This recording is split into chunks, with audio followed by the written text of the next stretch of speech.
Greetings, colleagues, fellow teachers and educators around the world. I'm Nikos Ifakis.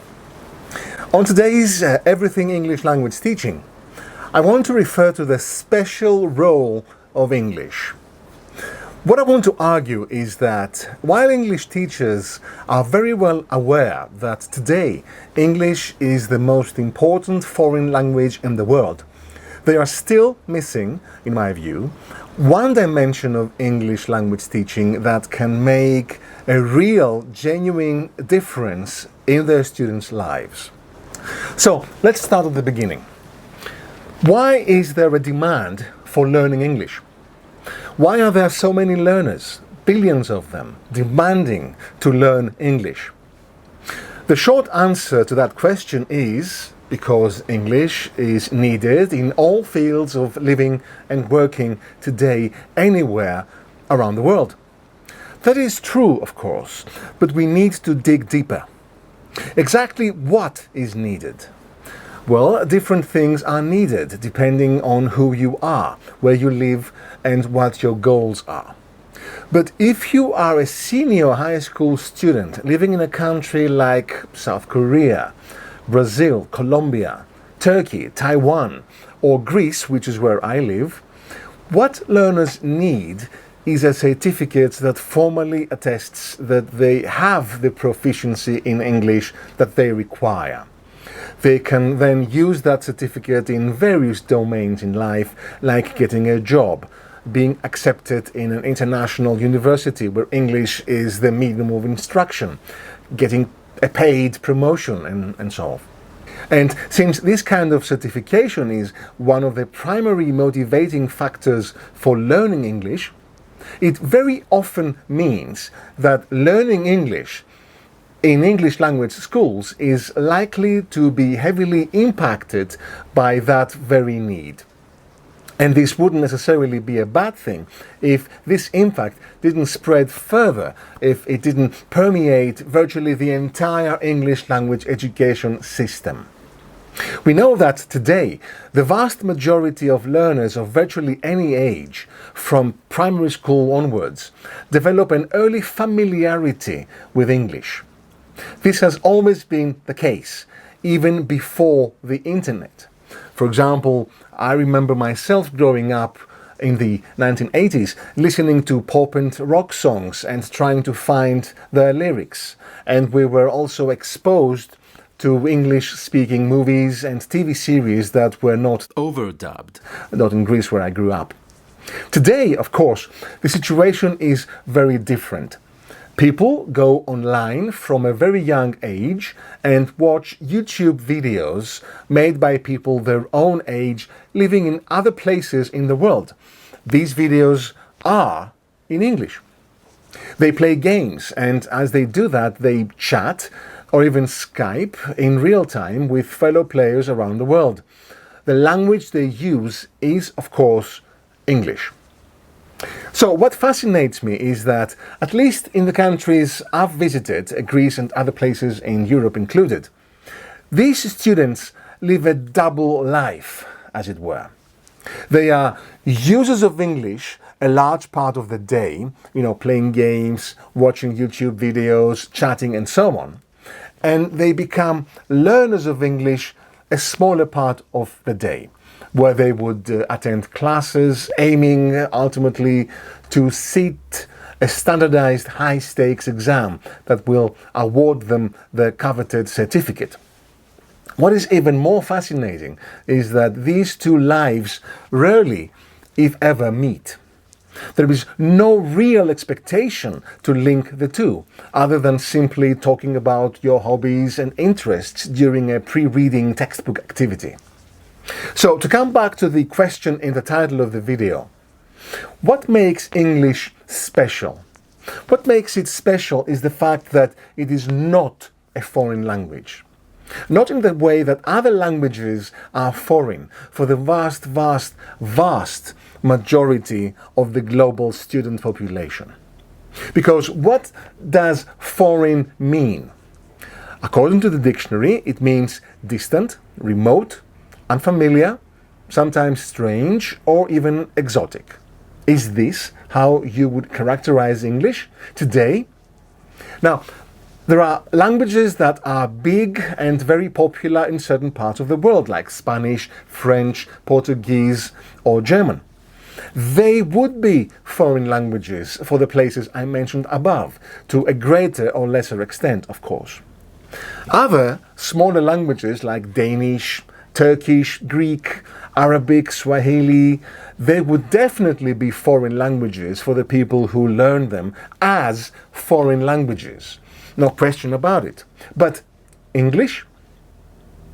What I'm arguing here is that there is a need for teaching and learning English in what can be considered to be the vast majority of educational settings globally that still make very little or no reference to the fact that that particular language has lost the gloss of its foreignness. That's because the reason for teaching and learning English is heavily associated with the award of a particular certificate. But what I'd like to draw attention to is that there is a need for learning English that we tend to avoid.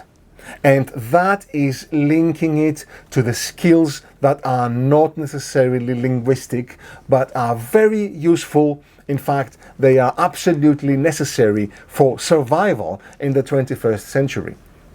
All the major organizations, from UNESCO to the OECD to the International Bureau of Education, all agree on the key skills that a citizen of the 21st century should have. These skills are not specific to one discipline or groups of disciplines, but are transversal. They cut across all disciplines and are considered necessary, and for this reason they are the cornerstones of K-12 education globally. I will, by the way, copy the links to the key documents from these organizations in the description below. This is serious stuff, and these organizations spend enormous amounts of money and research effort to help national education policymakers to inject these transversal skills in the school curricula as far as possible. So where does English come in? Well, I argue that English language teaching can meet the demands of practically all of these transversal skills in ways that other school subjects probably can't. But what are these transversal skills? Well, there are different categorizations depending on the organization, but let me break them down for you here into 4 main groups of skills. The first group is digital age literacy. It refers to basic literacy that would be identified with language proficiency in English or any other language. Here, of course, English literacy is necessary, as English is the default global language. But what is more important within this particular set of skills is multicultural literacy and global awareness. That is, making learners aware of the richness of cultures, large and small, that emerge through our communication with other people around the world. And what better way to raise such awareness than through your learners' existing use of English with anyone else, outside your classroom context. Another group of transversal skills refers to achieving effective communication. Probably the most important skill subset here is our students' ability to work in groups, to collaborate with other people, to develop interpersonal skills.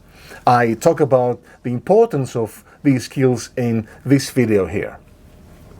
English is the ideal subject for developing these skills, especially if you develop real-life, authentic tasks that engage your learners communicatively in ways that they can be themselves and reach a goal by communicating and collaborating with their peers. Closely connected to this group of skills is the third group of transversal skills, which is the ability to think creatively. Again, if English language teaching promotes the communicative use of language, as it should do, again, see this video on the importance of language use in language teaching, then learners can be challenged to think outside the box through tasks that are not easily found in other subject matters like history or geography, like art-related tasks or tasks that require higher order thinking or critical thinking, or tasks that ask students to deal with the different levels of complexity. The final set of transversal skills is productivity. This skill set refers to the ability to prioritize, to plan for action, to make the best of real-world tools, and to evaluate the relevance and effectiveness of the final products that you develop. Again, English language teachers can focus on developing project-based work plans for their learners that prompt them to use real-life resources such as news items, timetables and schedules, figures and diagrams, and so on, and put to use real-life skills like locating a specific piece of information, deciding on relevant content from various resources, negotiating and making decisions, and so on. If English is not perceived in the EFL classroom as just another foreign language, and if learners' real-life engagement with a language is taken seriously by teachers, then I strongly believe that English language teaching can take off. Teachers have the power to have a real impact on English language learners. All that is needed is a change of mindset from that of a prep school coordinator to that of a life skills coach. As always, thanks for watching, and I look forward to communicating with you. Bye for now.